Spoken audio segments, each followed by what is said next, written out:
I'm going to call this Tuesday, January 3rd meeting, not of 2022, 2023. I see I put that wrong on the agenda. Hopefully no one will be too upset about that error. This meeting of the Referendum Ad Hoc Committee to order. So we do have a quorum present. We have Supervisor Turk online, and then in the room today we have Supervisors Carol, Frank, and myself. So proof of have Mr. Seep online. Yep, and Mr. Seep is one of our guests from the county board today. Happy to have you. Got a lot of other folks online too. So we have. Aaron's here too.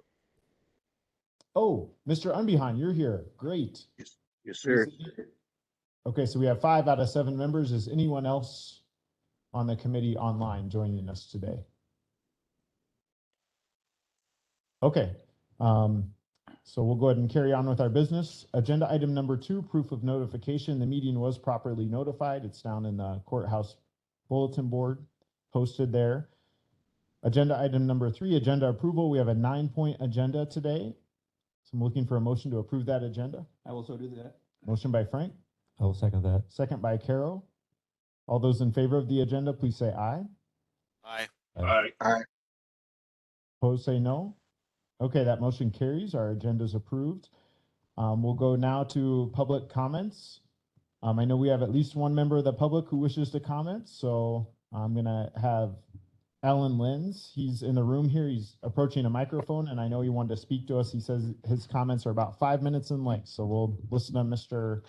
Lenz first this morning. Thanks, Sean. For those of you who don't know me, my name's Alan Lenz. I'm a resident of rural Richland County, and I'm here to speak to you today about economic development and some of the recent things that have been going on. Just as way of background, when the City County Ad Hoc Committee was formed a number of years ago to start to look into developing, an economic development position, I believe I attended almost every meeting with the exception of one. I have a keen interest in economic development. And so I am, I guess the best way I can say it is confused about the resolution that the city recently adopted to back out of the agreement between the city and the county. Confused, disappointed. I didn't see it coming, that resolution, nor was that topic brought up at the most recent Red Board meeting. So that was, and I'm a recent member of the Red Board. I was seated, in the latter part of last year, 2022. So it came as a bit of a surprise to me. And I'm disappointed about that. I realize the county has financial issues, but I was hoping that the county board would see the value in it. I did not expect the city to take the action that they did. The city resolution, to me, has a hole in it that they appear to be simply walking away from the county, and there's no hope for the way the resolution reads to me is that there's no desire on the part of the city to re-engage the county if the county's financial situation improves at some point in the future. I served on the Ithaca School Board for just shy of a dozen years, and school districts regularly have financial issues, and we had a seasoned administrator during part of that time that I was serving, and he shared with us that if the state legislature and the governor are going to grant more funding to local school districts, what they will typically do is give about the same amount of money to everybody. Politically, that's the easiest thing to do, and I see the same thing happening here in the county. Now, school districts did get some more special benefits under rural transportation aid, but it took probably 5 years of school districts knocking on state legislators' doors and getting that to happen. I'm hopeful that the county's financial situation is going to turn around, and I would like to see the county continue to be engaged in economic development. I'm concerned that and I think it was Carrie Severson who brought this up at one of these previous meetings, that, the city may end up walking away from economic development at some point in the future. One of the things I try to pay attention to what's going on with both city and county government. One of the things that the county's doing that I have not seen the city do is have a 5-year financial plan. If they've got one, I'm not aware of it. And the other thing that just stepping back, and I've been paying attention to the county board for probably close to 10 years now. And, this county board is the most in tune with county finances that I've seen in 10 years. And so kudos to everybody who's involved with that. From my perspective, what seemed to lead to the financial issues that the county has now is the wage study that was done a number of years ago. I mean, county employees weren't being paid as much as they should have been compared to their peers. Wages were brought up, and that accelerated this trend. I have not seen the city do a similar wage study. So they may be driving toward a cliff, they may not. I don't know. I mean, I haven't seen the numbers, but I'm concerned that at some point the city is going to decide that they can't afford to have an economic development position. And then without any sort of fallback agreement to get the county reengaged, that economic development is just simply going to go away. And there is plus there was, in the structural document that both the county board and city council agreed to, there was that's a 10-year agreement. And so, and I'm not a lawyer, but I don't know how the city can just walk away from a 10-year commitment. I mean, I would have liked to have seen the city and county and the Red Board sit down and talk about this issue. To me, the way I'm wired is that you get people together, and doing that, you're treating people with dignity and respect. This feels like it's just a very one-sided approach that the city's taken, and I'm disappointed that I feel that way. I would have hoped that there could have been more conversations, because I don't remember if I got it from you, Sean, verbally or in writing, but the county had fully funded economic development through 2023. So, I realized that there was concerns on the part of the city, but I figured, all right, we've got time through 2023 to sit down and talk, have a conversation, try to figure this out, and go forward. So I was rather blindsided by the resolution that the city adopted. And, we've got a Red Board meeting scheduled. I hope it's on the agenda to discuss this, but at this point, I don't know if the current economic development director is still a county employee or if he's transitioned to becoming a city employee. I don't know how quickly the city is trying to implement the resolution they adopted. I don't know. I'm just confused by everything that's happening.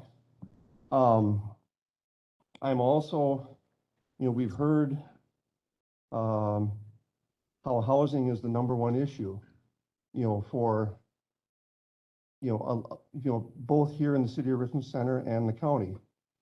And I obtained a copy of the developers agreement that the city has with the individual who's supposed to be building the new apartment complex out by the campus. And it's dated, the most recent is dated 2nd of August 2022, and the developers agreement has draft stamped all over it yet, so I'm assuming that means it's still under negotiations. But in this developers agreement, it says that next building is supposed to be done by April 15th of 2023. I haven't seen any dirt flying yet, and I don't know what's going on. I mean, and so if the county's trying to rely on net new construction, I don't think you better count on this building going up this year. I mean, that's just, and I don't know, again, I don't know what the facts are. I'm just, I'm just a citizen who's kind of trying to pay attention, and I've got questions and not getting answers. There was most of you, I think, are aware that there was a housing study done by Southwest Regional Planning Commission for the city and the county and other villages within the county back in 2019. And on the very last pages of that, there's like a 5-step plan on what to do to address housing. And I am disappointed to say that I don't know if any of these things have been done yet. Maybe a few have, but it doesn't seem like that, for all the talk I hear about housing being important, and I'm putting on my county hat now. I get it. The county needs net new construction, and if housing is going to be the number one issue, it seems to me that maybe it should be the number one accomplishment. And there's with rising interest rates, there's USDA programs available.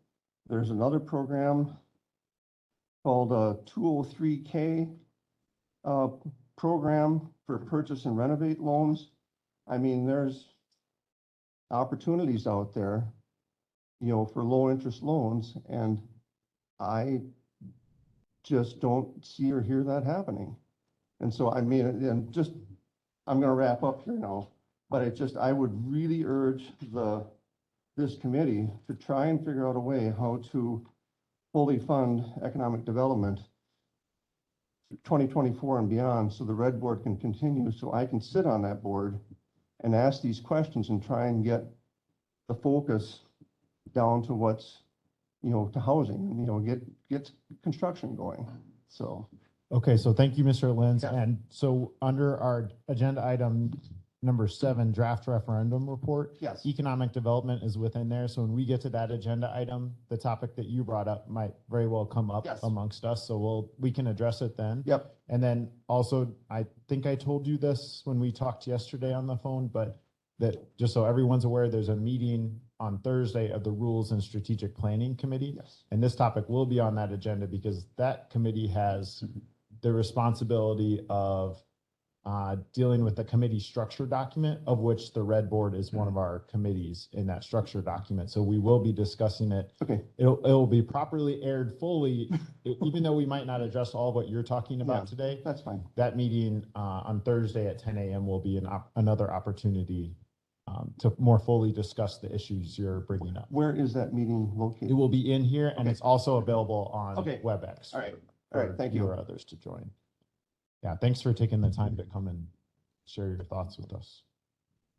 Okay, so that takes us to agenda item number 5, approval of minutes. So I'm looking for, are the minutes from the last meeting in our folders? I haven't had a chance to look at them yet. Chair, a question quick. Yes, Mr. Frank. So there is another person online who wanted to make some comments, but it's probably going to be related to one of the other items from the public. So if we could, I just wanted to make sure that would be available later on. Yes, and if that person doesn't mind waiting until after agenda item number 6, we do have a guest speaker here from Washington County. Sure. So what's the name of that? That'd be Floyd. Floyd Bartow. Bartow. Yes. Okay. Thank you. So I Mr. can wait. Is that okay? Okay. That'll be just fine. Thank you. Okay, thank you. Okay, so are the minutes from the December 22nd Yeah, they are. meeting? They're in the folder and then pulled up on the screen here for review as well, Mr. Chair. Okay, so I'm looking for a motion to approve those minutes. So move. Okay, motion by Frank, I'll second that. second by Carol. Any discussion on those minutes? Okay, all those in favor of approving, please say aye. Aye. Opposed, say no. Okay, that motion carries. We've got approved minutes. So agenda item number 6, guest speaker, Washington County Executive Josh Showman. So Mr. Showman agreed to come to this meeting today. I had a meeting, was it with you, Mr. Langreck? Were you on this meeting where we met with the Wisconsin Counties Association? Yes. Between Christmas and New Year's, we met with Kyle Christensen, who's the Legislative Affairs Director at the Wisconsin Counties Association. And he mentioned that Mr. Showman from Washington County might be a good person to talk to since Supervisor Caro, you've done that research, found that Washington County had a referendum on the ballot in November. So because that offer was made by the counties association, they reached out to Mr. Showman. He agreed to come. I thought it would be a good opportunity to hear from someone who has recently gone through something we're considering. I did email out right before the meeting the resolution that the Washington County Board passed. This must have been several months before November. So we've got that background in your emails, and I think Mr. Langrich dropped it in your folder.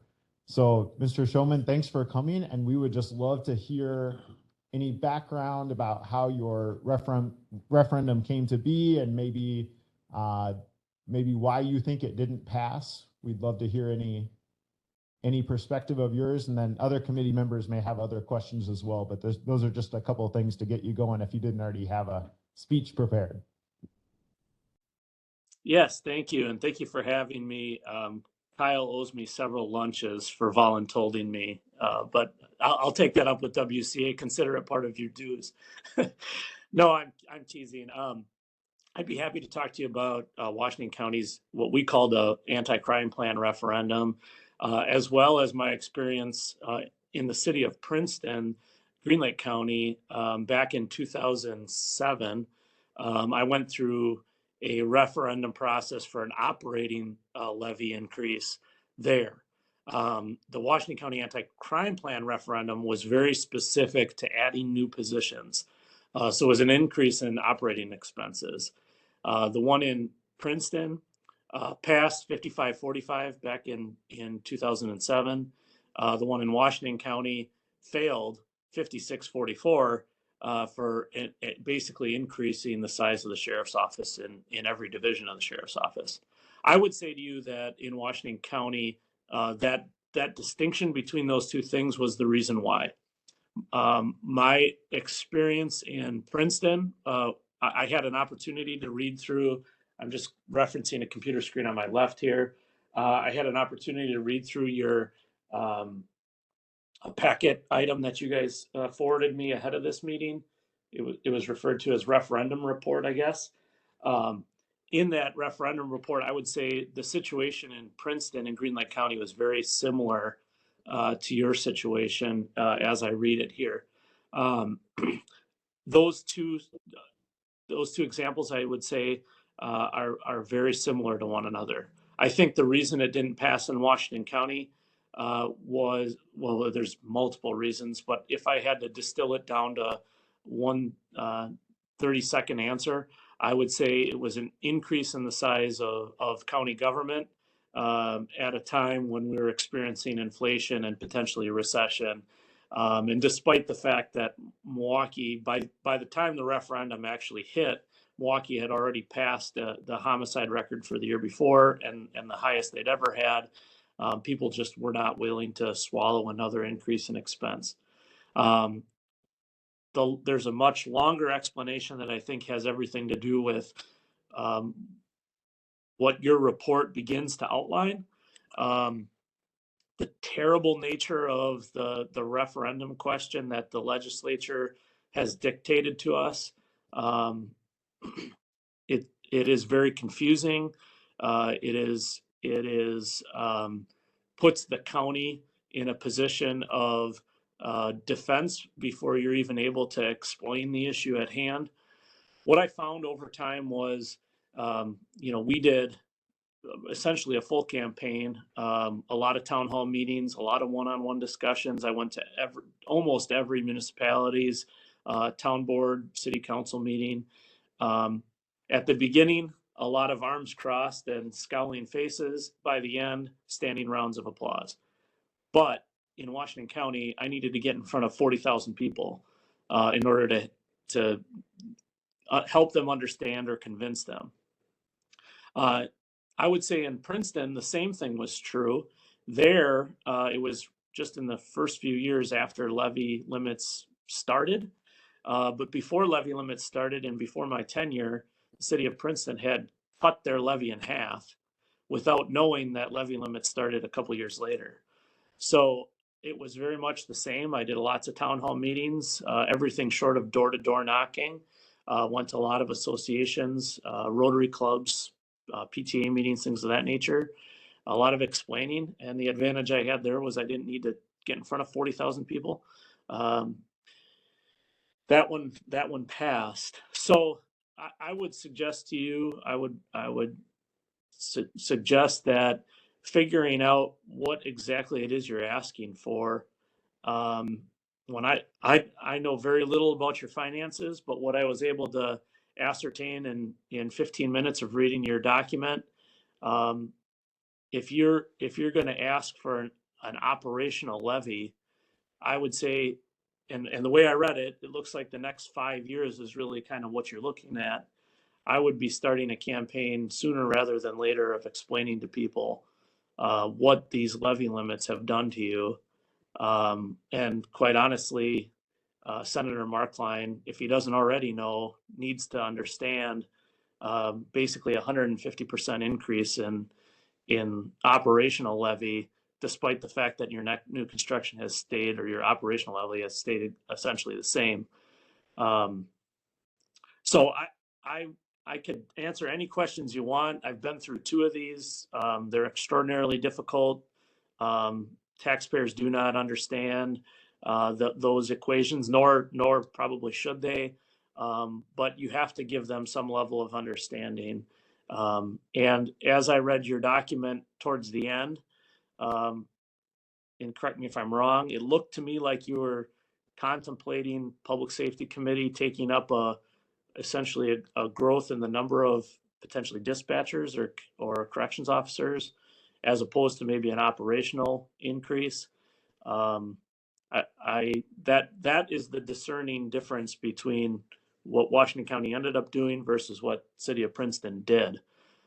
So I would say when we looked at essentially creating new government, whatever terminology you'd like to use, it became much more difficult than showing our operational deficiency, not because of anything we did, but because of levy limits. That's I shouldn't say easier. It's not easier. It's easier to understand. It's not easier to explain. So both of them are extremely time intensive. I would say elected officials in particular have to be prepared to go around the county and make the case to voters. What I found with Washington County in particular is municipal boards don't really matter. It's the voters that matter. Even having the town boards and village boards and city councils on our side, understanding the issue didn't seem to make a major impact. It's almost a door-to-door initiative.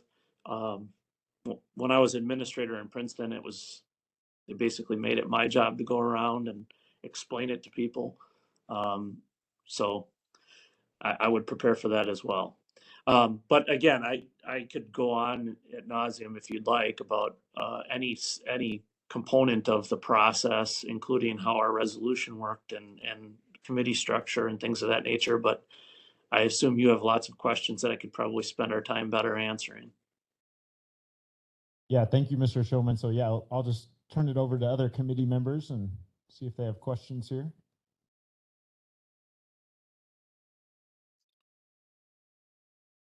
Mr. Carroll? Yeah.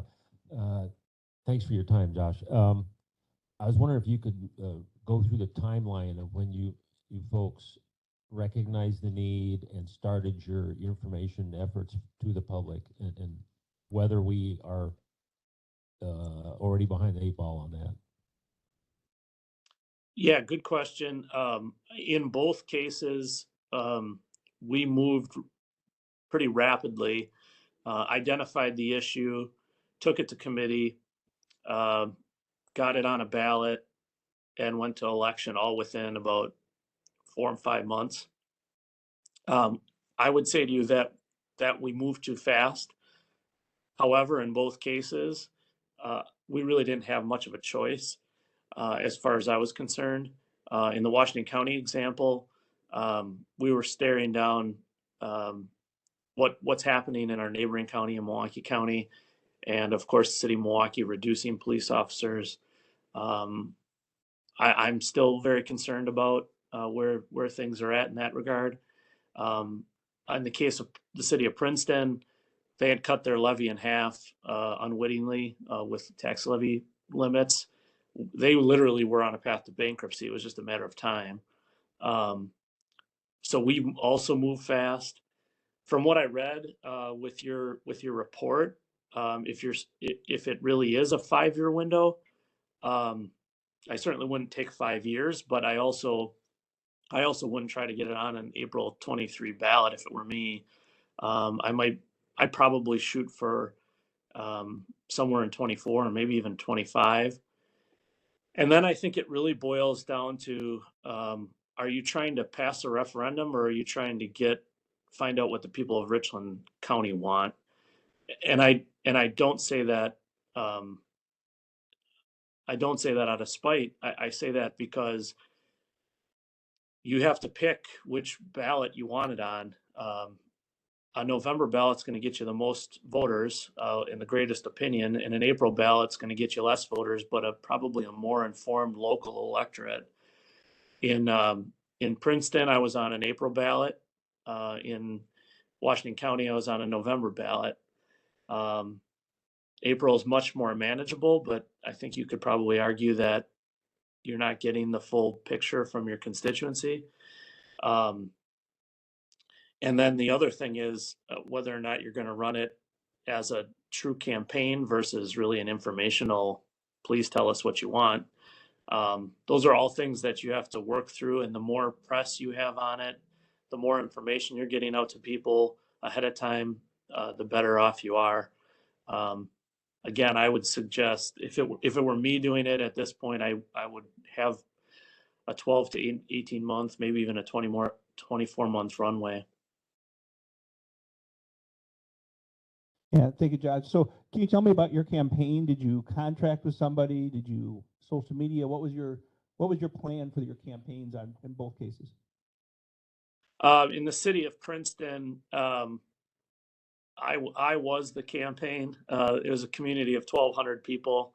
The city council basically told me it was my job to go and explain this to people, and they were pretty adamant that they weren't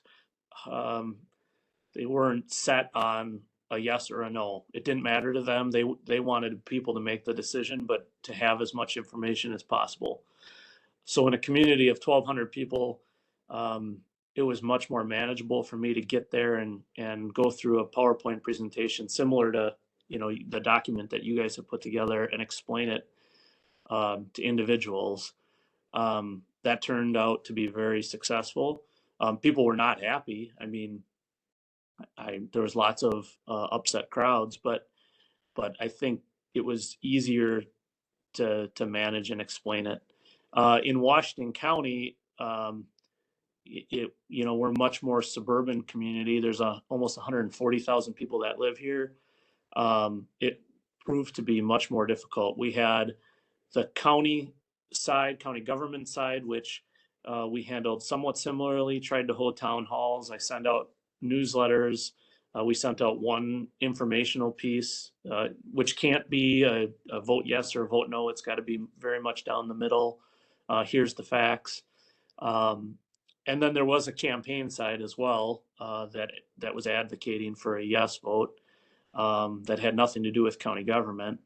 But both of them were a lot of work. I would say to you from September until the November election, maybe even late August until the November election, it was kind of like working 2 full-time jobs for me.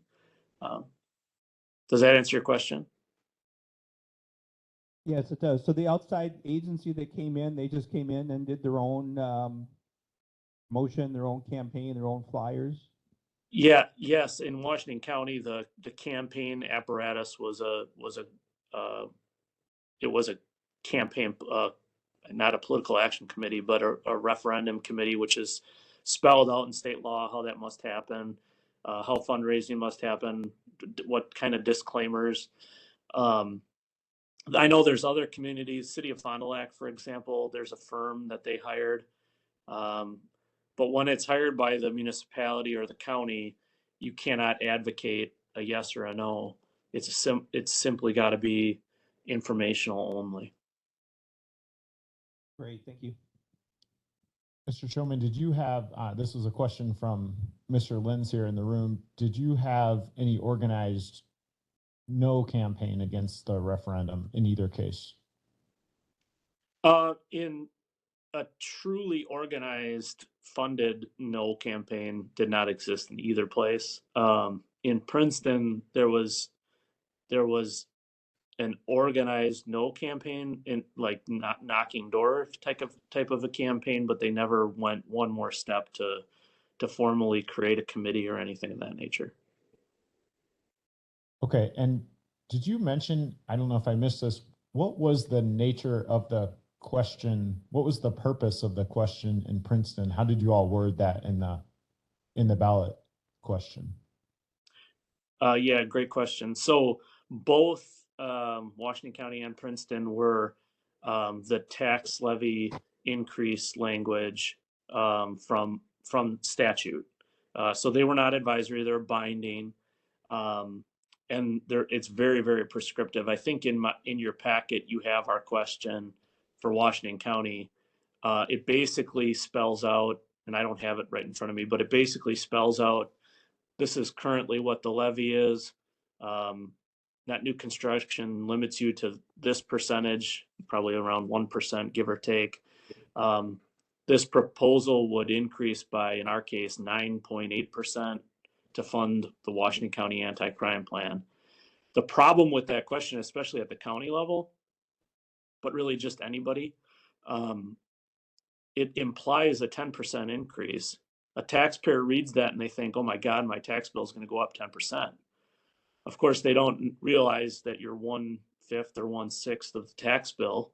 And of course, you're one portion of 5 or one portion of 6, but you might even be 10% or less of your entire tax bill. So getting over that hurdle was a heck of a workload at the county level, which was different than at the city level. And then the next hurdle was explaining why you need a tax increase, especially and your white paper does a really nice job. But my experience both in Princeton and in Washington County is nobody's going to read that. So how do you explain in 30 seconds or less your levy troubles, which are completely understandable, but very difficult to explain to a voter? And you said our example was pretty similar to Princeton, so that's why I was wondering the purpose section of the question. Did you say to fund current services at the same level, or? I see. Let's see. That was 15 years ago. 16 years ago. I think we just called it operating. I don't recall any fancy terminology. We spent a lot of time in Washington County thinking about what to call it, and it ended on the Washington County Anti-Crime Plan. But I think we were generic with the Princeton one.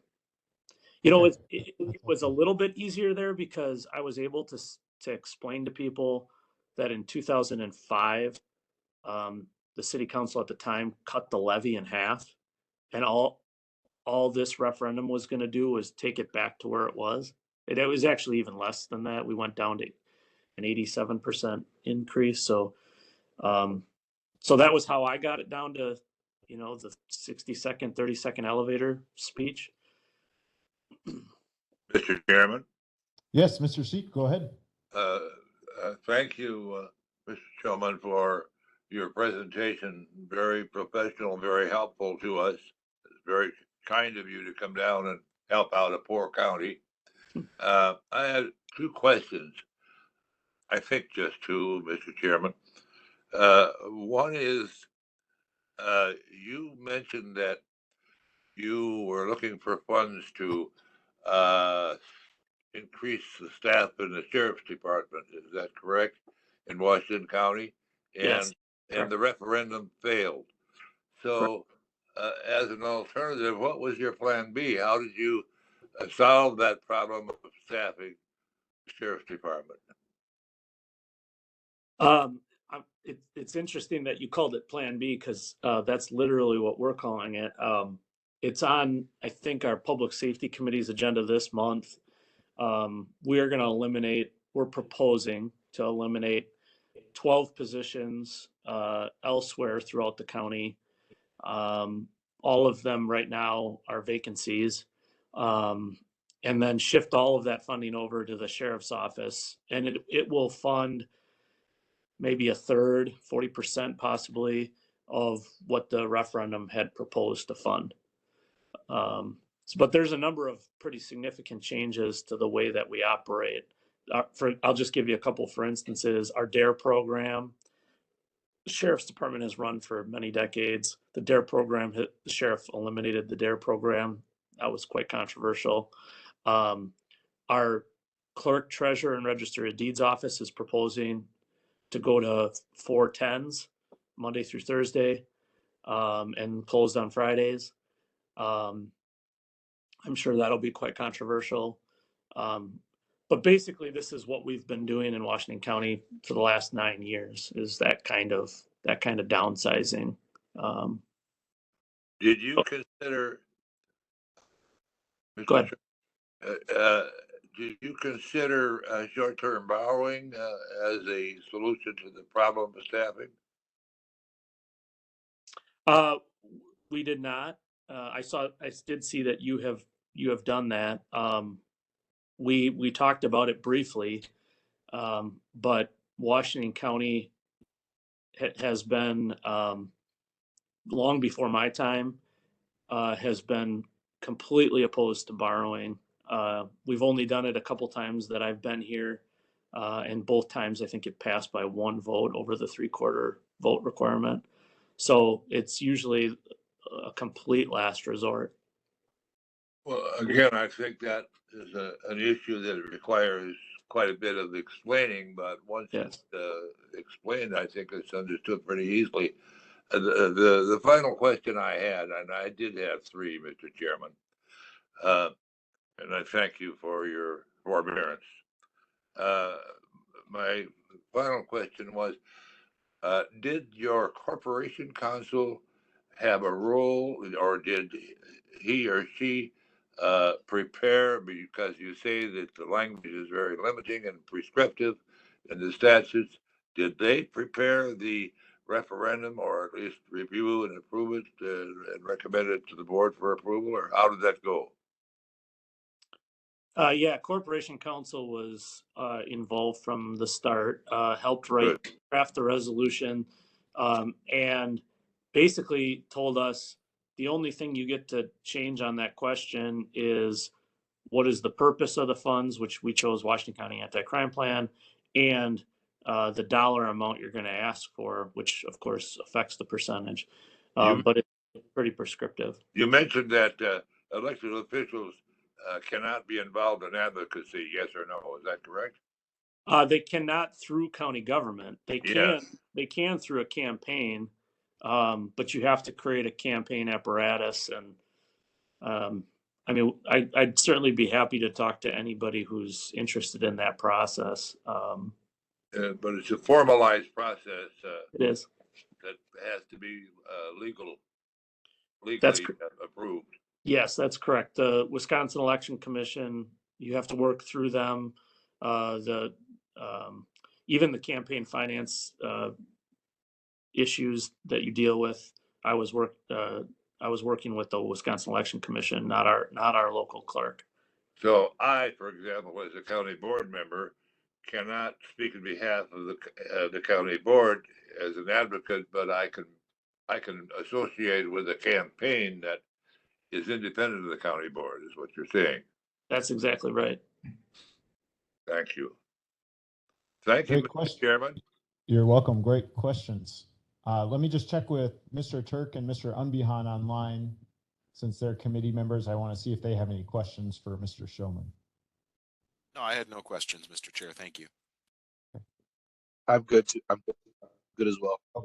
Okay, and then Supervisors Frank and Carol, are you good too?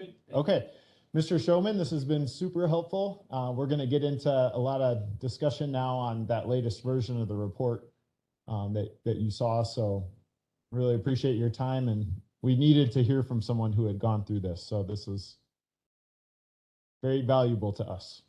Well, good. I wish you all the best. Whoever wrote that report, kudos to that individual or those individuals. It's very well put together.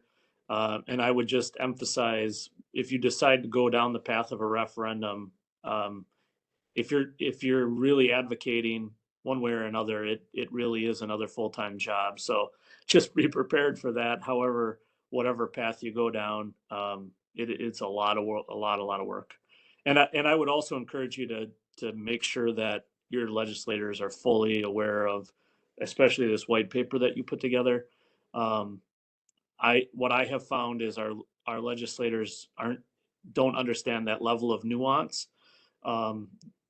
If they, for example, if Senator Markline knew that your levy went up the way it went up, despite levy limits, I mean, it's basically having the opposite impact that I think their intention was.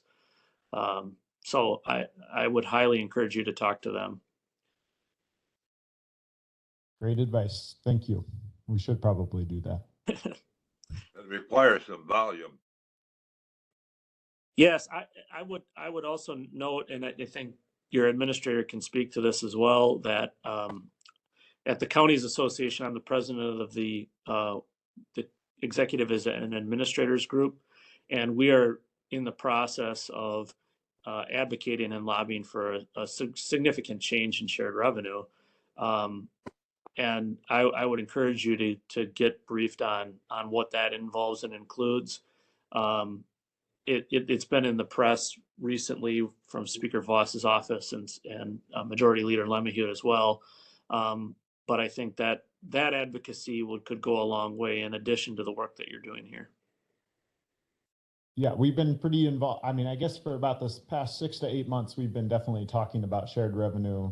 I know people have been talking about it for years, but especially in the past 6 to 8 months, we've been getting a lot more involved. And I think trying to figure out how to explain it to the public that this is the reason for a lot of the things going on is that flat shared revenue from the state. So I think we would love to be involved.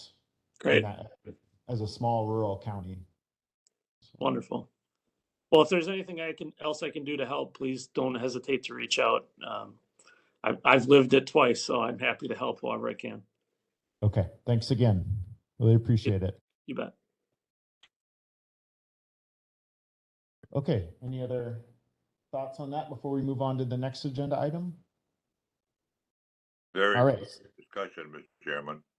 Okay, so we'll go to agenda item number 7, draft referendum report. So I'm going to almost read from my cover sheet because I'm trying to remember what happened over the holidays. Had a lot change in my mind.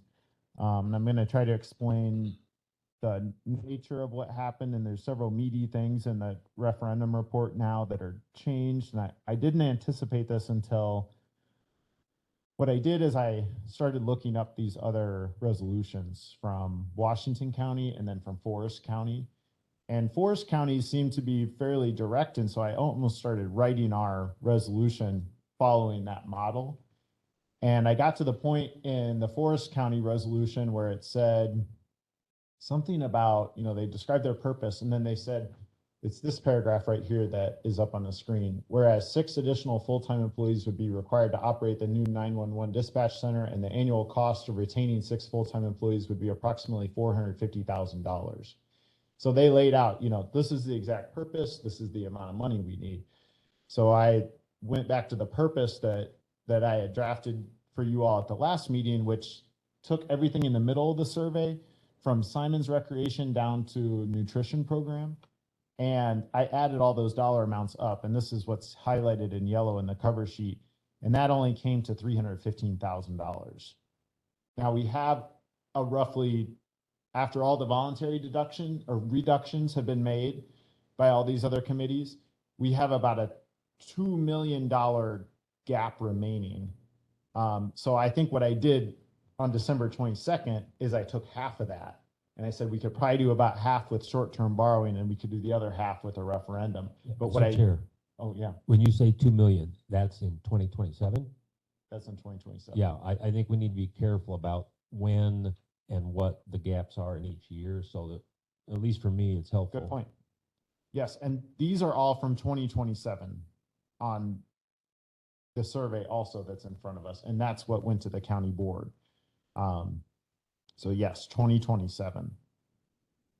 But what I discovered when I was adding these numbers up in your email, Mr. Caro, you had sent me an email a few days after that meeting, you know, saying these were all your questions as you went through the draft report from December 22nd.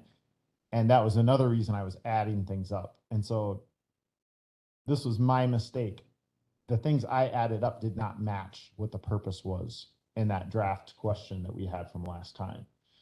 So when I saw the total of $315,000, then what I started doing is going back to that 5-year financial plan, because the 5-year financial plan, and that was kind of one of my major conclusions that I have in the draft report now, is that I think more of us need to be using that 5-year financial plan.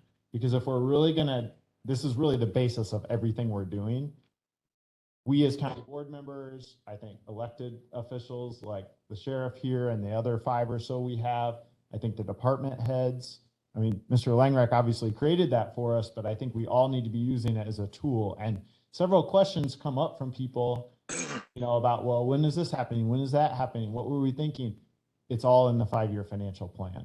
And we need to get better at using that. I think every department head, as many as possible should be using it. So anyway, that 5-year financial plan has a section at the very bottom of it now. So I think probably the best thing to do before I start walking through the report as it's changed is to just pull up that 5-year financial plan. And I'll show you where the short-term borrowing amounts are and what our remaining gaps are, and how I got to this new recommendation to you all that instead of going to referendum, and you know, I don't know if this is the right answer for sure. It's what I think is the right answer, but I, you know, want to hear from you all. But I think we can mostly utilize short-term borrowing if we're comfortable with doing that to cover these gaps through the end of 2026 instead of going to referendum. We still have a problem in 2027, but so let me just walk you through that. So if you just open the documents on your iPad folders or attached to your email, if folks are seeing that instead, it's called 07E Appendix D Financial Plan. This is a spreadsheet that Mr. Langreich has created, but what I did is I PDF'd it, so it's 10 pages long now. And don't expect everyone to understand all this. It takes a while. It's a great document, but it takes a while to understand everything that's going on in it. But if you go to the bottom of page 10, there's a section highlighted in red. And these are the 4 different categories that we identified that we have in our operating levy that could be shifted to the debt levy. So that was the court-ordered child placements, the court-ordered adult placements, the highway department capital, meaning equipment and asphalt projects that are currently in the operating levy, and then the property insurance, liability, and workers' compensation insurance. So those are the 4 different categories. So if we are comfortable using those categories, what I did yesterday is I played around with these dollar amounts a little bit to basically balance the budget. And the budget is balanced at the very bottom. It's under section 7. And there are 5 amounts. Those correspond to 2023 through 2027. The first 4 amounts are relatively close to zero in the grand scheme of our $36 million budget. They're very close to that amount. Whereas in 2027, the amount is closer to 700 grand, and that's a gap. That's additional funding that we need. So what I did is I subtotaled the borrowing amount so you could see what would that increase to the levy actually be, because that would be translated to an increase in the property tax levy. So in 2024, it would be 420 grand. And this roughly corresponds, by the way, I tried to keep it close to that 4.5% target tax levy increase that the county board was comfortable with. It'd be 800 grand in 2025, 1.6 million. So that's a bigger jump, mostly because the ARPA money runs out that year, which is further up in the document, or it runs out the previous year rather. And then the max that we understand right now that we can go up to is approximately 1.7 million.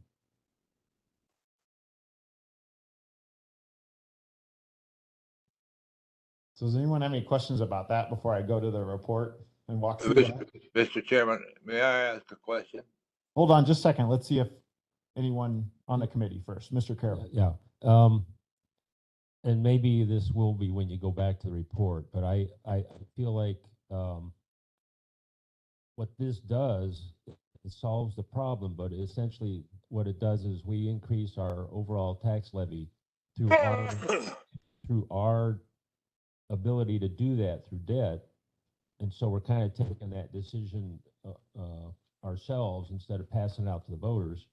And so I was wondering if like on page 6 of the report, if we could show those new projected levy levels showing the additional jump in the debt portion of it to help us see it easier what's going on. That's a good idea. I think that's a great idea. Okay, anyone else from the committee?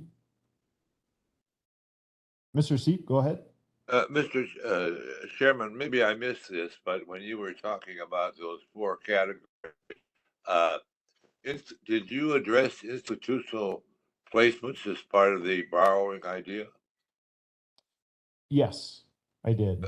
That's in there. Okay. Yes. There was some confusion about the legality of that, wasn't there? Either that That's why it's phrased court ordered, because we understand the state statute limits it to court ordered placements, not any placements. Okay, well, if you all are okay with it, I'll just walk through the reports.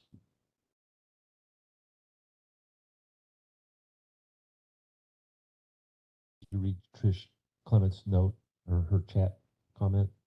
I did read that. Ms. Clements, I don't know if you want to just go ahead and address that, since people are reading that right now, that you're saying child placements are not able to be covered by short-term borrowing? Correct. Based on the research that I've done and the information I have, it can only be for those adult placements, not for child placements. And was that referenced in the memo that you received from Corporation Counsel? I'm not sure. I could do some research while you guys are talking and let you know. Okay, that sounds great. We'll check back in with you there. Okay, so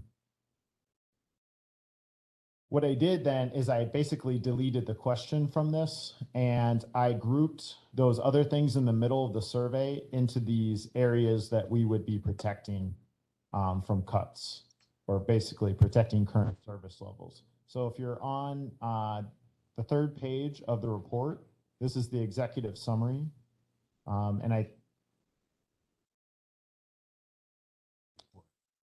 So go to the documents. Thanks for that question. 07A draft referendum report.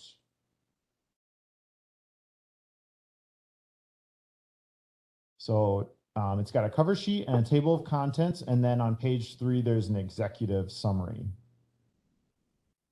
So what I did in the first paragraph is I left it pretty much the same, except I inserted the word against in the first sentence. So I basically flipped the recommendation compared to what we saw last time.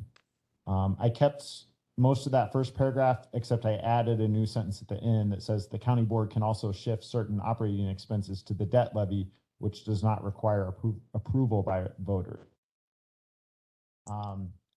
The 4 main conclusions, 1, 2, 3, and 4, I think are pretty largely different, and I'll just give a summary and then I'll walk through how I reached those. And if the committee, if you've got level of discomfort with any of these, we can start changing these.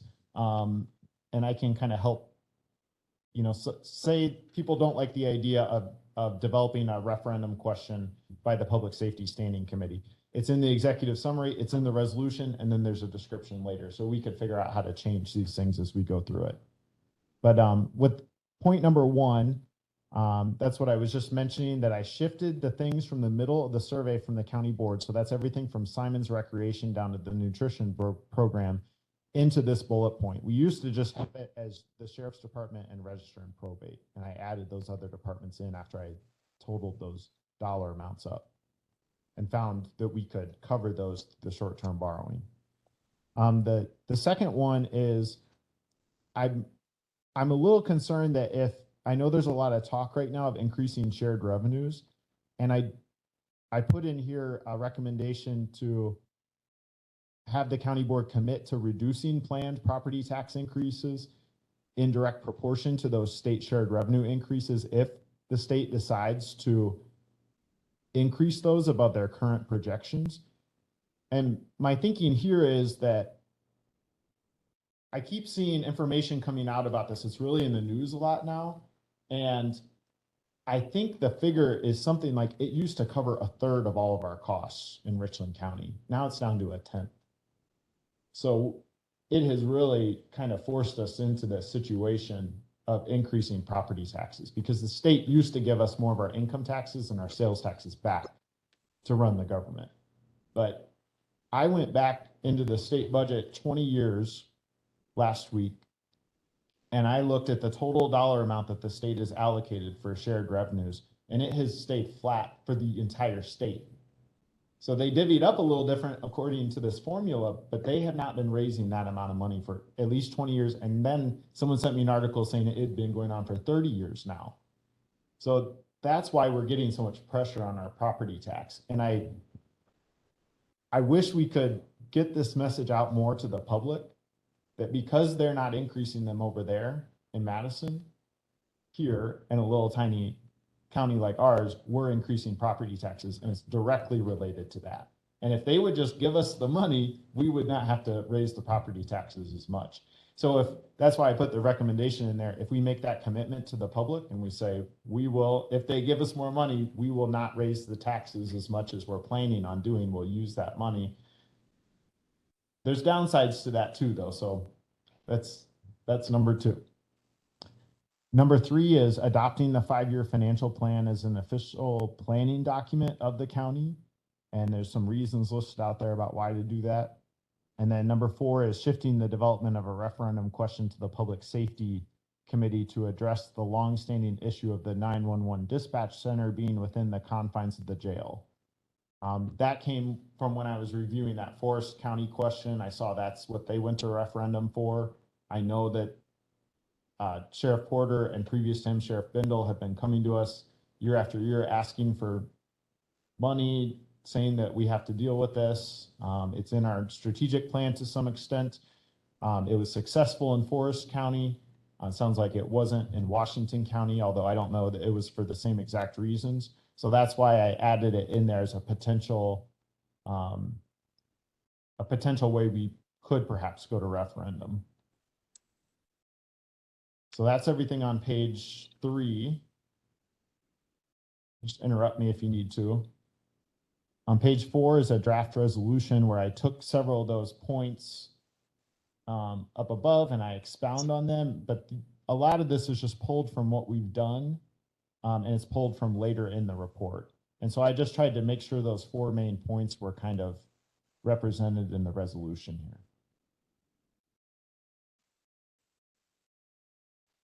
At the bottom of page 5, there's a section on state of Wisconsin restrictions, and I left that all the same from the previous report. I did add a sentence at the end of number 1 that says net new construction averages less than 1% in Richland County, because we didn't have that in there before. At the top of page 6, I added some language in there. The last couple sentences about the latter action was taken through short-term borrowing. I'm talking about here the borrowing that we've done in this chart, the increases in the orange. And it talks about, that means the county borrows the money in the fall of each year and pays the entire principal amount the following spring of each year. And our current short-term borrowing amount's 1.05 million. So that's new information that we didn't have in here before. So everything else remains the same. I think Mr. Caro made a suggested change about the way I was referring to debt, and I got that error changed or fixed, hopefully. And then the section at the bottom of page 7 is about how the recommendation was developed. This is all the same as the last report. I didn't change any of this, except the last sentence of that paragraph where it says, finally, a decision against recommending a question was determined by reviewing voluntary reductions by committees and using the results of a survey. That sentence changed. But at the bottom of page 7, top of page 8, all that information is the same. The bottom of page 8, this is also the same. On page 9, where there's a chart that shows the identified reduction to the property tax levy by 2027, I did make changes to this one. But I believe it was only one change, and that was in the Health and Human Services and Veterans column, the second one. I did not realize until we got the response from Ms. Clements from HHS that that committee and department had voluntarily reduced the 5 staff members. That was inadvertently included on the survey. It shouldn't have been. So I'll take ownership for that. So we fixed that. So it was a smaller dollar amount before, but now it's up to a little over 400 grand. So out of their $1 million property tax levy, they're voluntarily reducing 400 grand.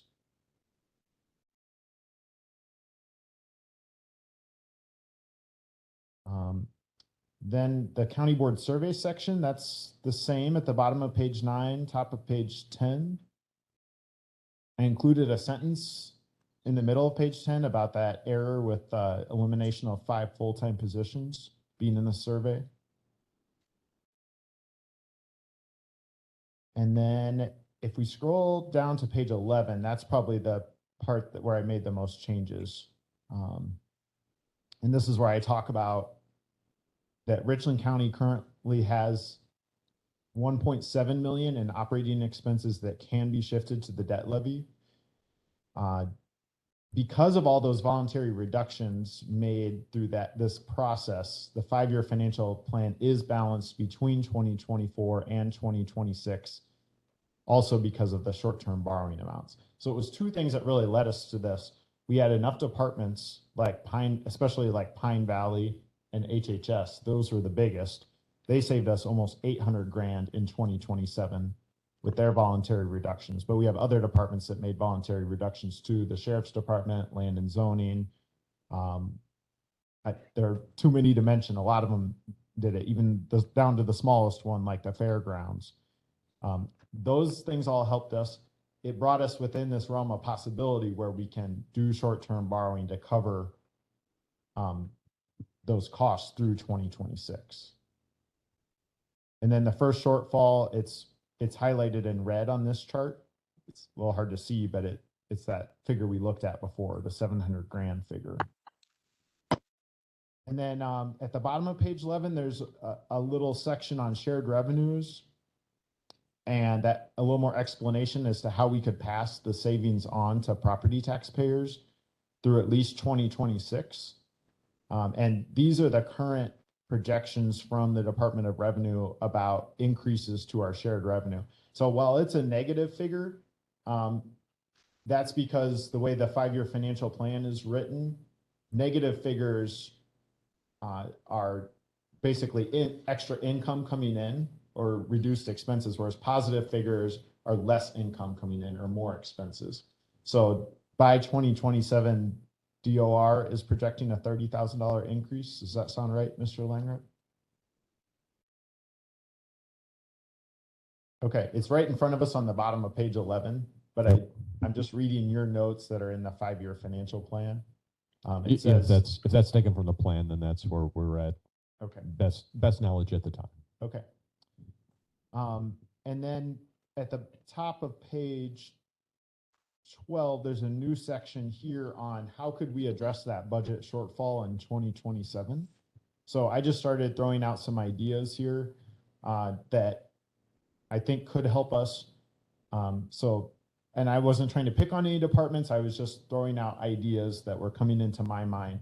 So things like Simon's Recreation, I've heard them talk about they could add classes or increase fees. Health and Human Services could reduce staff further to be more in line with peer counties. And I think we're getting closer to peer counties now, but we're not quite there yet. And that's in Appendix B.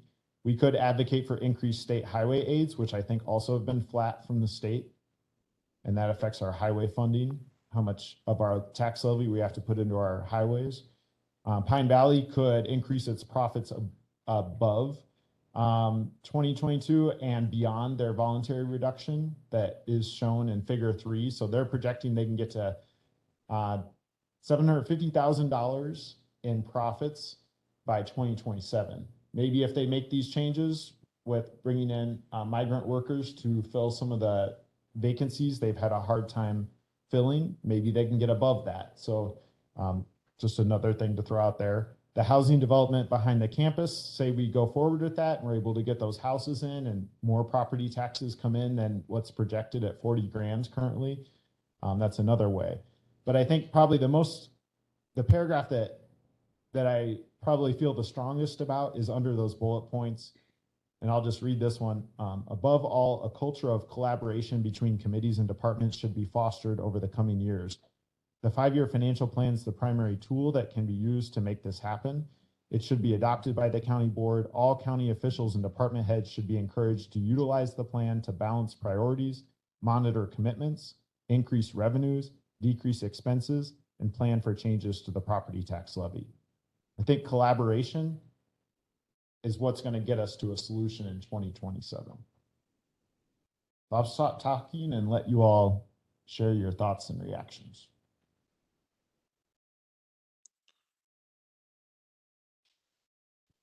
Mr. Chair. Yes, Mr. Yeah. Carroll. I have a hard time going through PDFs, and so I had to print this out to get my notes. But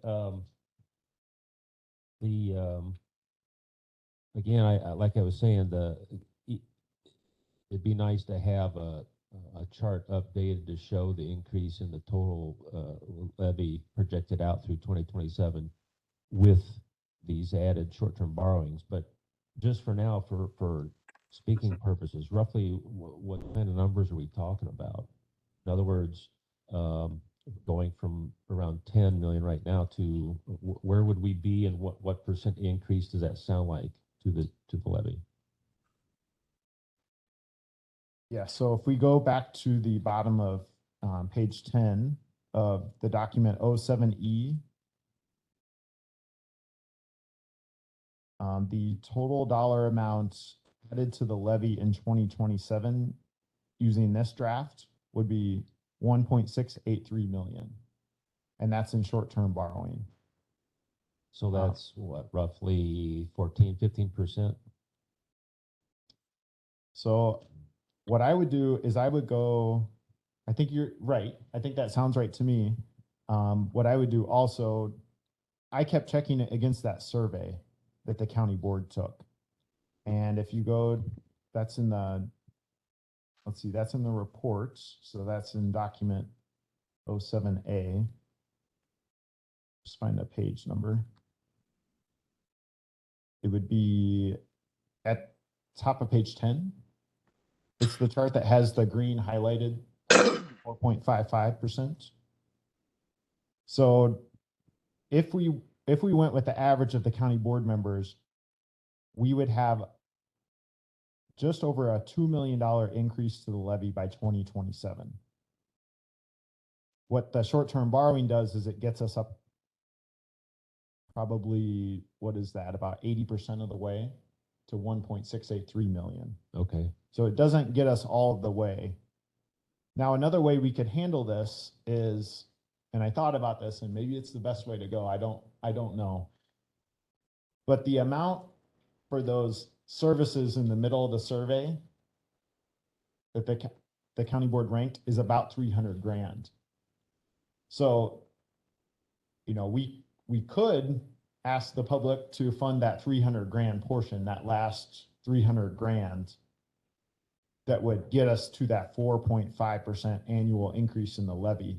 But I think the trick is, would we really cut those things if the referendum failed? And I wasn't sure we would when I saw that the amount was so low. Right. Plus the fact that it sounds like it's more complicated to explain and do the education piece for multiple items like that versus one simple, straightforward ask, right?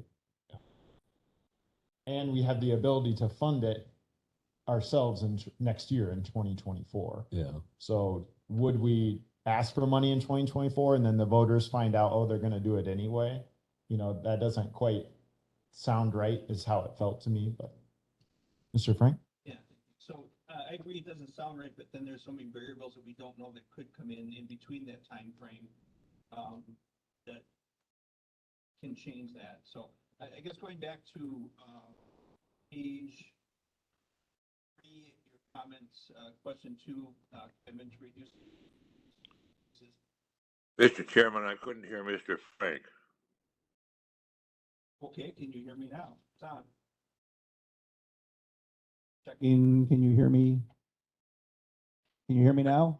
Yes, thank you, Oh, Mr. Frank. Marshall. I hate to miss your statement. Thank you very much for your comment. So, my concern with the number 2 is a commitment to reduce the planned property tax increases in direct proportion to the amount of the state shared revenue. If we get that state shared revenue and then we reduce the property taxes or the planned taxes, we're at the same place that we were, and we're really not going to be gaining anything. We're not going to be projecting into 2027 at all. I really don't like that comment. I know it says planned property tax. We don't know what the planned property tax is, so that's kind of a scapegoat maybe. To me, if we're going to get an increase of revenue from shared revenue or some other source, cutting our taxes is just bringing us right back to exactly where we were and not giving us a future or direction to move forward. So I'm kind of I'm in opposition to that comment, the way that's stated. Mr. Chair? We could use the, yeah, just a second. We could use that money to fund staff in the sheriff's department to separate out the dispatch from the jail. There's all kinds of things we could do with that. It could be the Simons project, or the 300,000 in that middle gap. It could be all kinds of things. But if we take that away, if I understand wanting to give that back to the taxpayers, I am also a taxpayer. But I also don't want to have that come back to me to then later to have to go to a referendum saying we need more. That's just, I'd rather have that extra there for planned projects. You have a comment on that, and then I'll move on.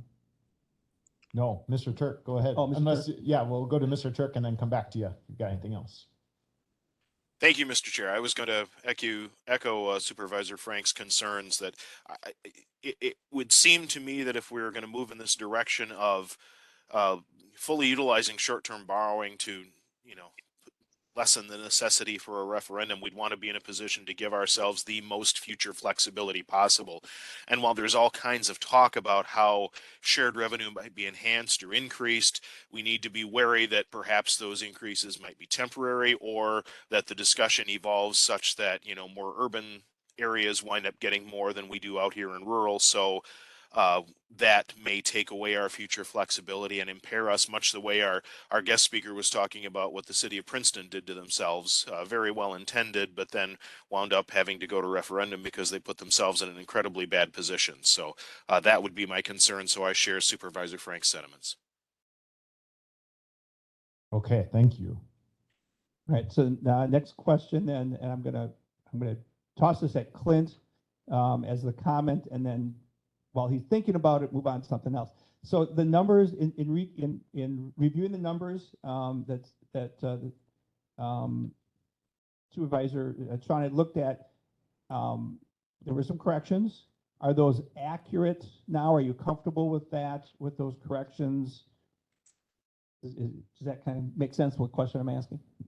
Yes, we're gonna have to review back on, we're continuing to refine, let me answer it. So the first one in regards to the short-term borrowing is we evaluate what can be potentially offset into debt service for short-term notes, so it's existing operational underneath the criteria of insurances and, underneath court-ordered placements, and which one am I missing? Capital projects and those types of elements. We're learning as we go. To the best of our knowledge, those things seem like they're appropriate at a face value from the Wisconsin state statute, but we don't have case study or other things that have been challenged to follow to further define those. So that is an assumption. There's many other assumptions that it's built on as well. Some of the assumptions are built in that your health insurance through the ETF is going to stay at the percent that's the projected amount. Other elements is that we've kind of toned back some of my projections back from July on what we want to do with compensations. There's elements there that we're hoping that we can still recruit and retain at those types of projections. So everything there is an assumption. To the best of our understanding to date, when we publish them, they are the best of our understanding. But like all good plans, it's going to get us to that starting line that's going to continue to be up in front of us that we're going to try to approach on. And certainly, like everything, not to use an overused expression, in a living document, it's going to be the best road map that we can put together with the knowledge we have at the current day. Okay, thank you. My other comment on this then is if we continue going after the debt levy, are we putting the county at risk to the point of something major comes up where we have to hit that debt levy for something that we are close to the max where we are not going to have that flexibility that we need, which I think what that debt levy would be there for. So the debt levy is going to be set at your 5% equalized value, which you can go up to, and you're not going to be able to approach that with short-term notes. You're just not going to be able to get to that.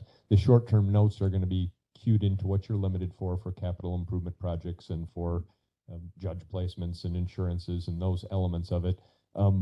The big consideration point, and this isn't to scare anybody because we're already operating this way, is that it's going to require a 3/4 vote each year. How I would see that working out is through the budget process like we've been doing. We typically approve a budget in October. Well, in that August timeframe is when we're going to have to approve our authorization resolution to borrow up to that type of amount. So the county, much like it is right now, but with a growing number attached to it, is going to have to be comfortable with authorizing that 3/4 vote for your short-term note borrowing. In that process, if there's a failed authorization vote, then that's going to leave the county in that 2-month window then to sort out and say what's going to have to come out of, what services are going to have to be reduced for us to still push forward a balanced budget. Does that answer your question? Yes, it does. Thank you. Mr. Frank, if you go to, let's see, it would be of the report, it'd be at the bottom of page 07A, draft referendum report. Just get my open. I got my Word document open. I'm incorporating your all's comments here as we go. So if you go to the top of page 7, there's the chart on Richland County debt. So what we would be doing here is, if we use short-term borrowing, the max we could go, we think today, is 1.683 million. So we would be going from 23.8 million up to roughly 25.5 million. So currently we have 43.5 million available. So I believe would be just going up a few percentage points. You do have to reserve that between October and March of each year, because that's when we actually hold that debt, but we don't hold it the rest of the year because we pay it off right away, but you still have to make space for it. Mr. Chair? Yes, Mr. Turk. Do I remember Carol Worth's comments correctly when she was explaining debt to us, that the short-term borrowing does not count towards the county's debt limit because it's not held over a long period of time? It's not going to go into our, you're going to our ratings anyway? Yeah, that would probably be a better way to say it in our ratings, provided that Okay. we're using it correctly. If we're using short-term notes specifically for operations, which you legally can do, but it's very much frowned upon because then we have to report that to Emma. That becomes a different thing. But because it's coming in and coming off months thereafter, then yes, it's not really considered against the overall county debt that's going to get reported through the Treasury Department, because that kind of comes out as a end of the year type of report. Is how I understand it. Mr. Chair. Yeah, I was just, hold on just a second. Okay. So Mr. Turk, that 5% number comes from the Wisconsin Constitution, Article 11, Section 2. It's footnoted in the report. And the way the Constitution reads is it says no county may become indebted in an amount that exceeds an allowable percentage of the taxable property located therein, equalized for state purposes as provided by the legislature. In all cases, the allowable percentage shall be 5%. And then they give a couple exceptions. So I don't know if the short-term borrowing fits under that, but that's, it comes from the Constitution, so. I would say for purposes of the statute, if the county was in a position where your short term is going to push you over that, then yes, we at that point, we're certainly going to have probably bigger problems going on. I mean, that'd be a tough day here in Richland County. For sake though of what's get carried on for reporting and auditing and moving forward, because of that short-term window, it gets paid off principal and interest right away. But if it was absolutely the limit by statute, then I would say yes, you probably couldn't go about that without having a case filed by the Richland County taxpayers. Okay, Mr. Kerr. It's advantageous that's pegged to assessed valuation and not net new construction like the levy limits are. Exactly, yes. Yeah. Mr. Carroll. Yeah, two things.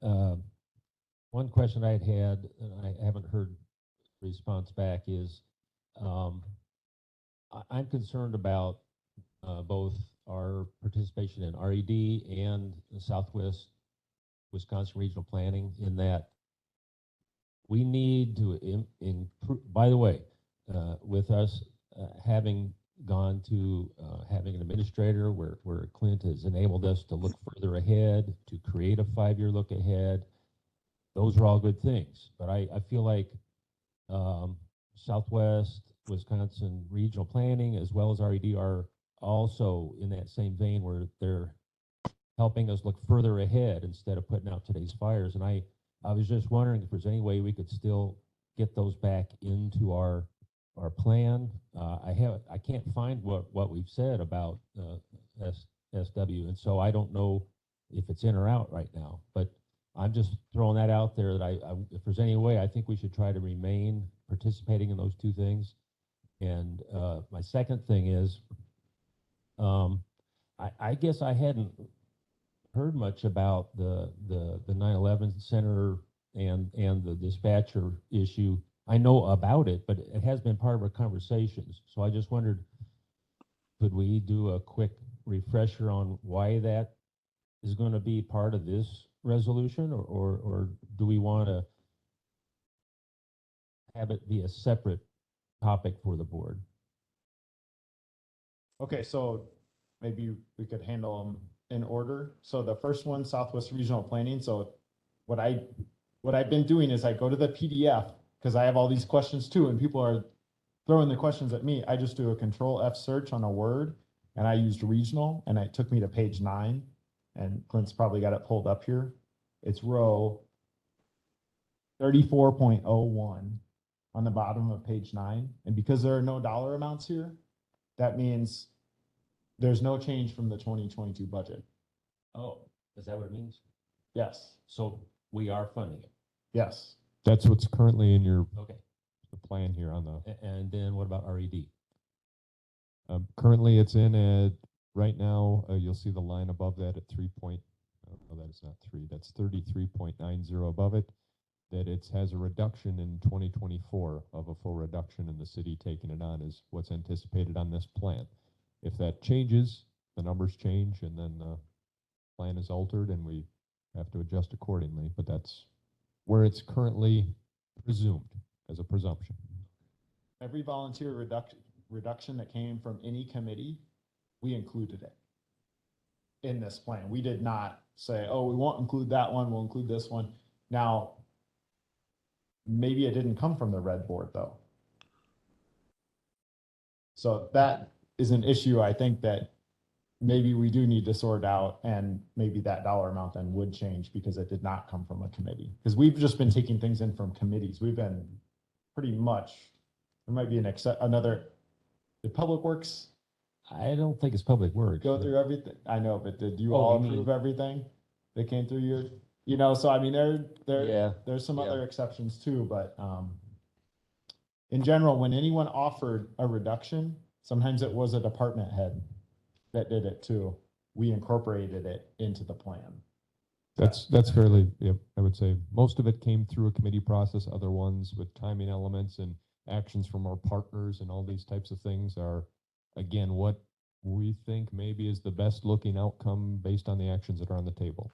So it's not definitive of thou shalt separate from economic development because it's in this plan at the present.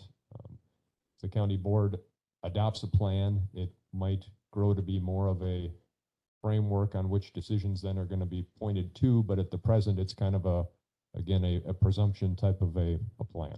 So do we know the origin of this one? I don't recall. I can speak to this effect. I've had discussions with the city administrator and the mayor, and then action taken by the city that they're doing this type of an action to include that they have mechanisms with the agreement to separate without the county really having a say in it. So again, it's a presumption on the table. It doesn't mean that it can't change, but that's right now where I see the tea leaves. Yeah. So it sounds like they were kind of preemptively assuming we were going to not fund it. Is that why they did it? They've had discussions on it for a while on the city element of it, and it's some of the discussion points that I've had with them is concerns on the stability of it. When we're talking about reductions, they want to stabilize that position and ensure that it's going to be funded, and it's going to be funded in a way where they feel it's going to be best suited to retain and to continue moving on initiatives that they prioritize. Their report that came to us, the red board sent us a report or sent finance a report, and it said that their first preference was to keep the county funding it and have it be included on the referendum. Their second preference was to have the city completely funded. I believe, is that correct? I think that's right. Okay, so that's where things got left off. Our resolution back in August said exploring private funding for half of the cost. That's all we put out there, but red board's response was that. Yeah. Well, I guess my concern is that I think there was already, I won't say concern, but just awareness that the RED board could very easily mostly focus on the city itself and not think about the country or the county as a whole. And so this would make that even more likely. And I'm just wondering if we really want to do that.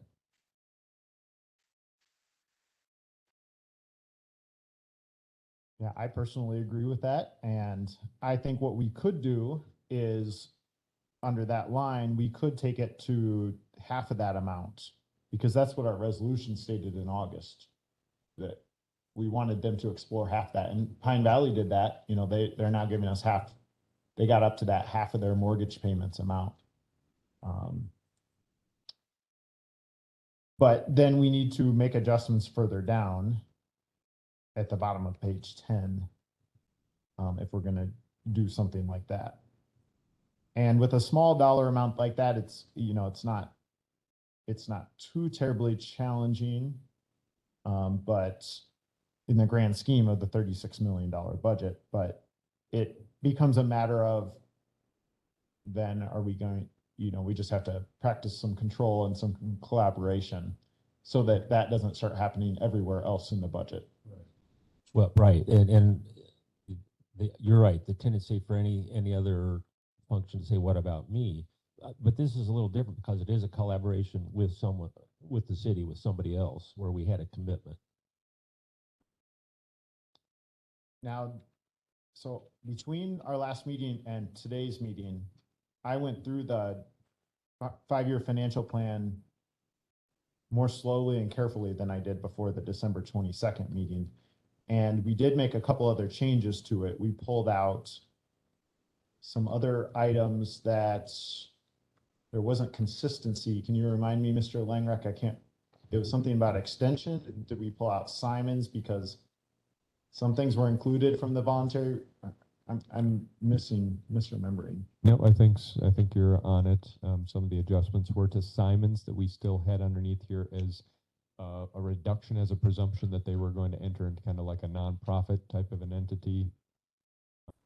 Included elements, of course, from discussions along the way from district attorney, anticipating more state reimbursements, included information from clerk of courts on anticipating additional revenues and collections, as well as reductions in health insurances. Sheriff's office, we incorporated in here then to the state sanction, additional revenues from state sanctions, as well as what was volunteered as reductions of roughly $118,000. The many health and human services volunteered reductions that were put in here, including the ones that were kind of in the referendum, but were on my contribution for putting those into the survey and as a referendum item. Those were also included then as voluntary reductions up in the top section for 1.01 through 1.21 in section 4 of the document.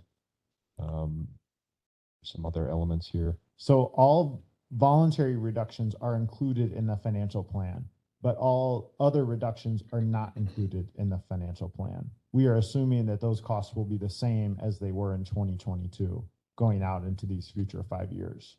Oh, So like an example would be Simon's. it's, We're assuming that we're going to continue oh, contributing this one, oh, good. The red one's no good.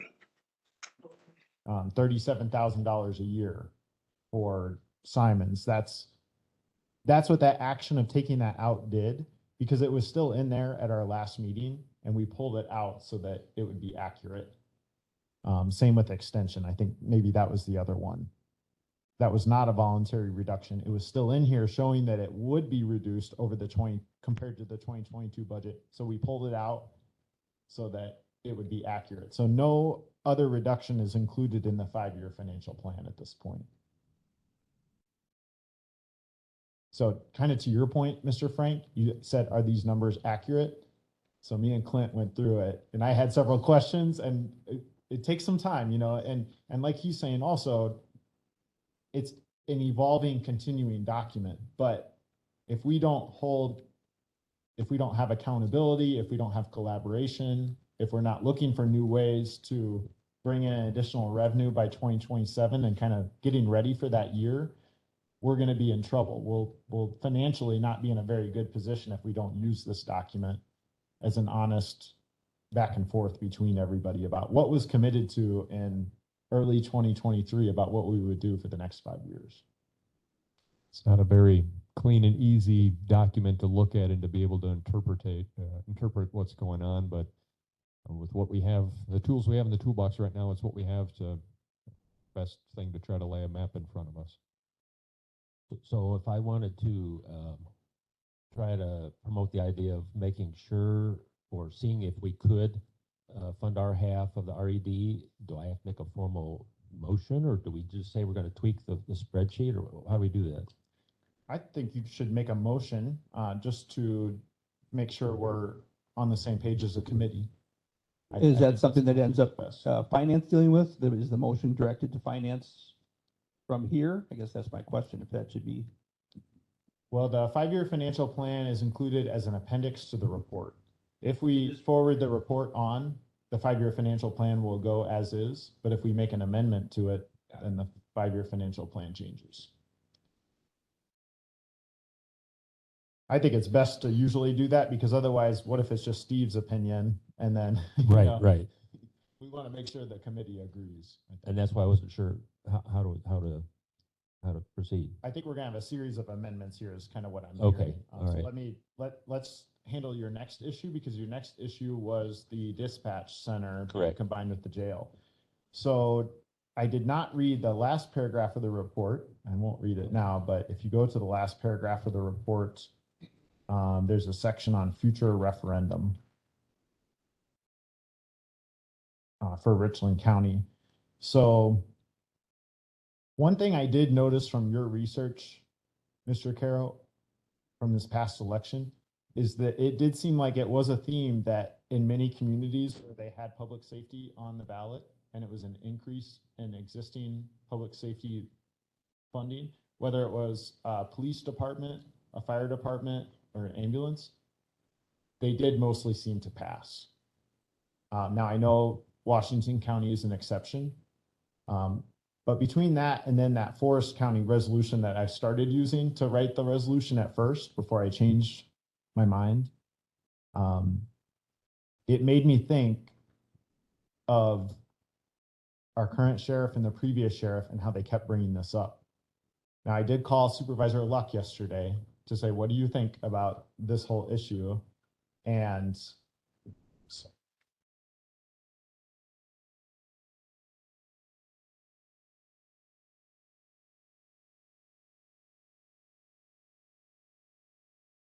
new phone, I don't know how to turn the volume down yet.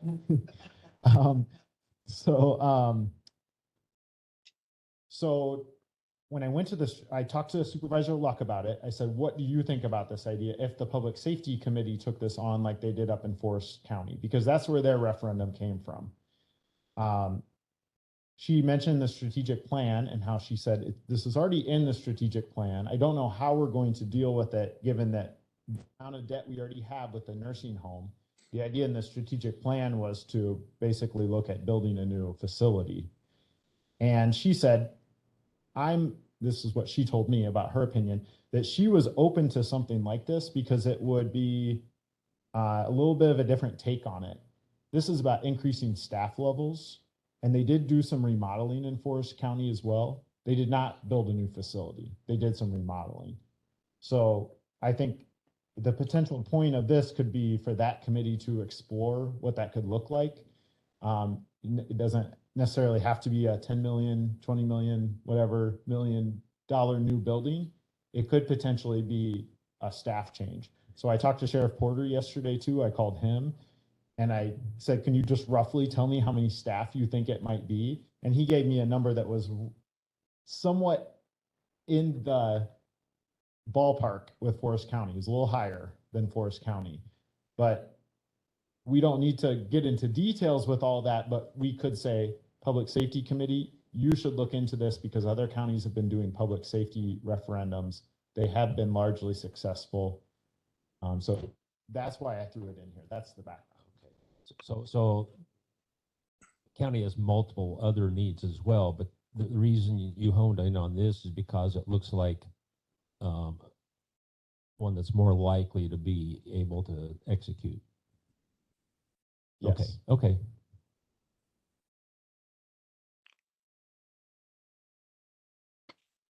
I guess my question is, where do we need to go from here? I do have a time limit. I need to get to an airport, so What's your time limit? I should be on the road by 11:30. Okay, so we got 19 minutes. So I'm hearing three major changes to everything here. The first major change I heard was discomfort with the executive summary point number 2, the commitment to reducing planned property tax increases in direct proportion to the amount of state shared revenue increases. So if we make that change, that would be eliminating number 2 on the executive summary. On the resolution, it would be eliminating one of the be it further resolved. That saying that the county board would do that. There's probably a whereas section as well that might or might not be affected. So and then there's probably some information further in the report that might need to come out as well, I would think, if we make that change. So I think there's 3 portions of the report that we would need to change it. Then let's see, what was the second change we heard? Oh, we heard about from Mr. Carroll adding the projected tax increases to that chart. The blue and orange chart. the bar chart.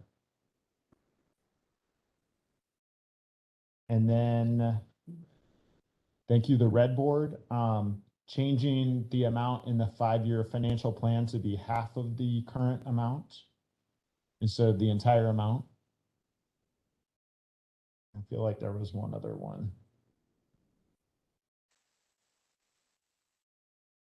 My question about the 9/11 center was not a request to change it. I was just wanting to understand it better. Yes. I did not write that down as a change, but let me just go through and see if I missed any others. So I think we have 3 changes that are being suggested to be made.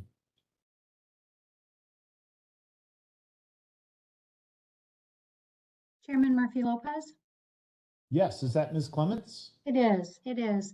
So in an email that was received, shared with you and I from Administrator Langrick back in November, it shared that children placements are not allowed under short-term borrowing because right now the Department of Children and Family Services does provide funding to counties for placements.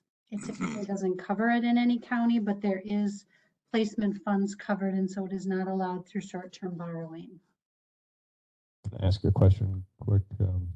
In context to that then, Director Clemens, the amounts that we have on here of showing though that for our displacement for institutional costs of beginning in would be 2026, we're showing the ability to push over essentially $400,000 into court-ordered institutional placements. Would we still be within that threshold, that ability for displacement of estimated, of course, $400,000 in 2026 and 2027 for short-term notes displacement? So is the question that with that short-term borrowing for adult placements, is that correct? Correct.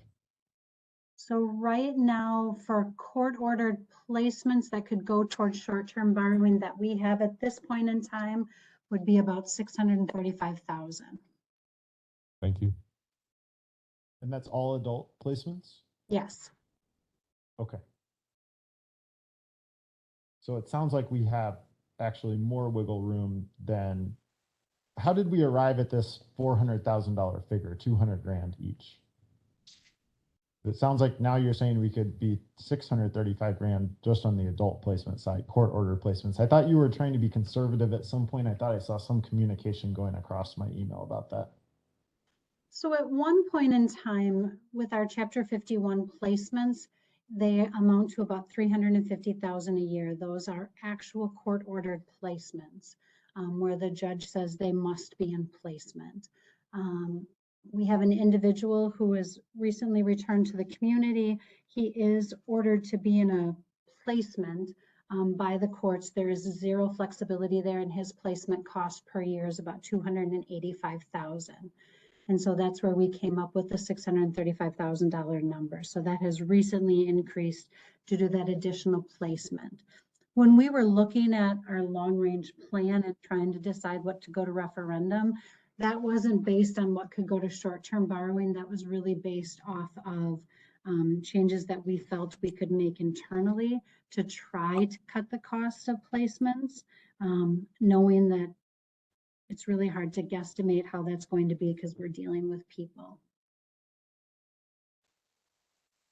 I wondered, just hearing all that, if we should just be changing the dollar amount in adult institutional placements from 200 grand to 400 grand, just to be conservative, because if, say, that one person isn't in a placement anymore, all of a sudden you're from 65 down to 400 grand or somewhere in that, maybe even a little less. So I think we want to be careful that we're not overextending or overpromising, but we know costs will go up by 2027. Those placement costs will probably go up. Correct. I'm assuming so. Mr. Chairman. Yeah, okay, hold on just a second. Let me just make sure from the committee, does that sound okay to eliminate that row for child placements? That'd be the top row, 226.02. And then doubling the 226.03 row from 200 grand to 400 grand. I agree with that. Okay, so I think now we have a fourth edit. So I think I'm hearing 4 edits so far. So maybe what we should do is just have a member of the committee make a motion to amend with those 4 edits. And if we need to run through those once more, we can do that. We got 12 minutes. So, Yeah, I would make a motion to accept those 4 amendments. One is the page 3, item number 2 of the, what was that? Executive summary, thank you. Adding the red at half the current amount. Changing the adult placement and the child placement on the 5-year plan. As talked about, the 22602, removing that and adding 22603, bringing that to 400,000. And then the other one was Added bar chart. the bar extend chart, out adding the- the text for the bar chart, correct. That's Those 4. 4 items. Okay, so you'll make a motion to amend this report and all the attachments to go to finance and Yes. personnel with those changes, With those right? changes, yes, I will. Okay, so why don't we, before we do that motion to amend, let's get a motion on the floor to get that report referred to finance and personnel, and then we'll amend it, and then we'll pass it as a total thing, so. Okay, I'll make that motion. Okay, and let me just read the motion, just to Right. make sure we're all on the same page. I'm going back to my cover sheet. And I'll second that so we can have that discussion so you can amend. Okay, it's a motion to refer the referendum report to the Finance and Personnel Committee for consideration at their January 3rd meeting, which is today. Okay, so motion by Carol, second by Frank. Now Frank is going to make a motion to amend to the effect of those 4 points that we've already discussed. So Yes, is there a I am. second? Is that Yeah, right? that motion is correct. Yes, that I'm making that motion. Okay, is there a second for that? Carol seconds. Okay. Any discussion on that motion to amend? Question, Yes.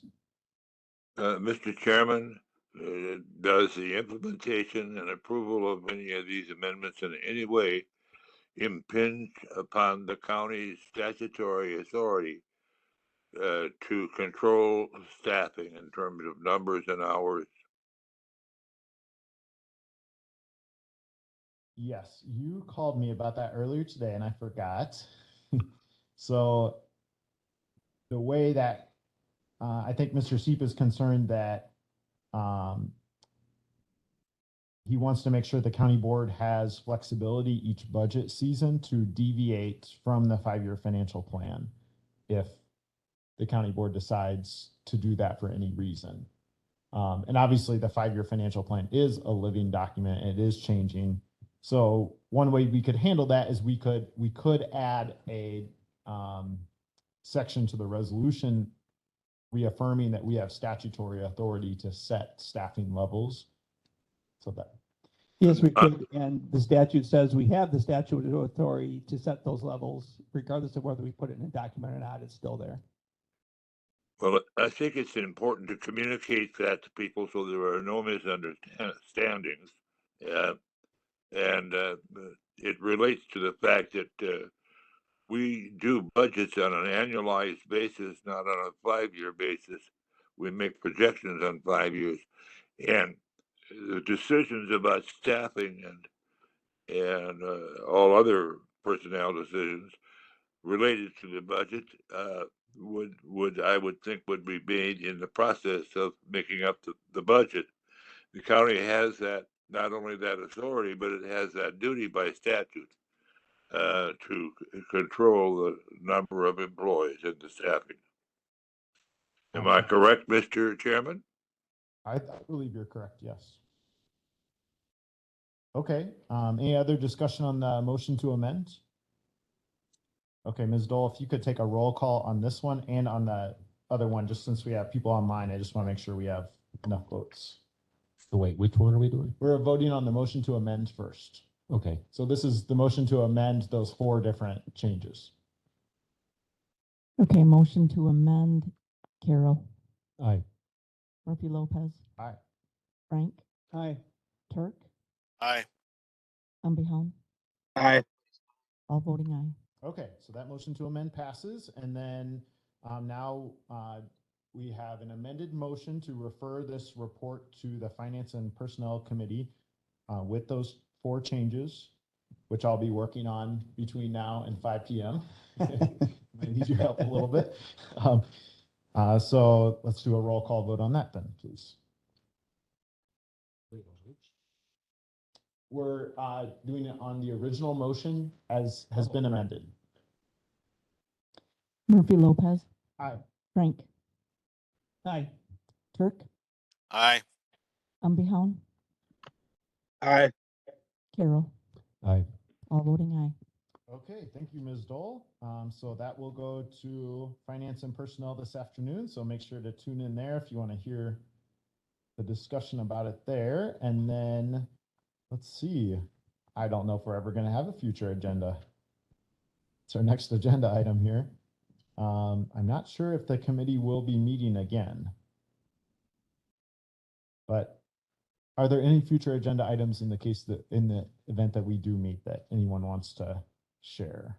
I would like to just give Floyd a chance to comment. Oh my gosh, I'm so sorry. I know, I that's totally fine. forgot. And because this has changed, he may not have as many comments now, but I wanted to make sure that he had a chance to speak.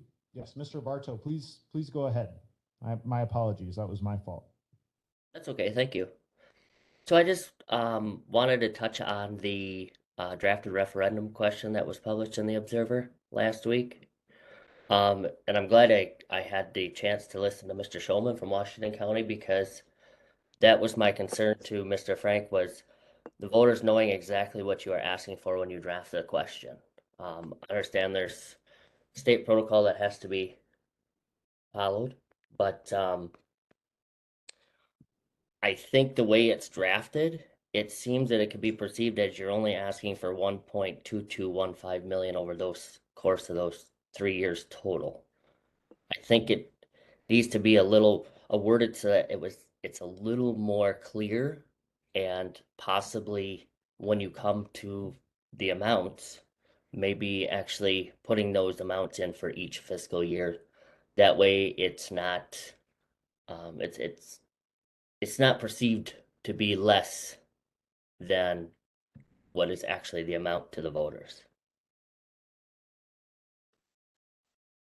Yes, and I struggled with this. Mr. Langrick called me struggling with it. I think several of us, we do not like how the state legislature and governor have required us to write these questions. It's very misleading. I was kind of shocked that we couldn't pick amounts by different years. We had to just go with one amount for either a set time or ongoing. So definitely something I think they should change. But Could you add, like, I'm going back to the question right here. Your drafted question reads in part towards the end, and include the increase of $1.022,154 for fiscal years 2025 through 2027. Couldn't you add for each fiscal year? so what I'll do is I'll directly email you, Okay. Mr. Bartow, the website, the Department of Revenue website, which references the state statutes. And If they it's a give PDF that you shared on the 22nd meeting, I have it printed in front of me. you might, it was, I think it was footnoted in the report from last time. So if you go to the question, I believe there was a footnote in there somewhere to a Department of Revenue website. So when we met with our council from the county and from the county's association, they pointed out one error that had been made in the question where we didn't include a few words that was in that question. So we went through it verbatim, and it just has to be verbatim. They do not allow you to deviate. Believe me, I wanted to deviate too. I think we all would choose to deviate, but yes, I'll make sure you have that if you didn't already find it, so that you can see what we were following. Yeah, because in Washington County's November referendum question, their last portion of their question says include the increase of 3.6 million each year, each fiscal year going forward. So they got to add the word each. But I understand I understand. You might be right, actually. I'm glad you clarified that. So there are three options within state statute. You can either say you want a levy referendum increase for 1 year, for a set number of years, or on an ongoing basis. And in the draft question that we had published at the last meeting, it was for a set number of years. You're right, we could switch it to an ongoing. But we have to use that language from that DOR website. It's like a multiple choice question, and you choose either 1, 2, or 3. And we chose 2.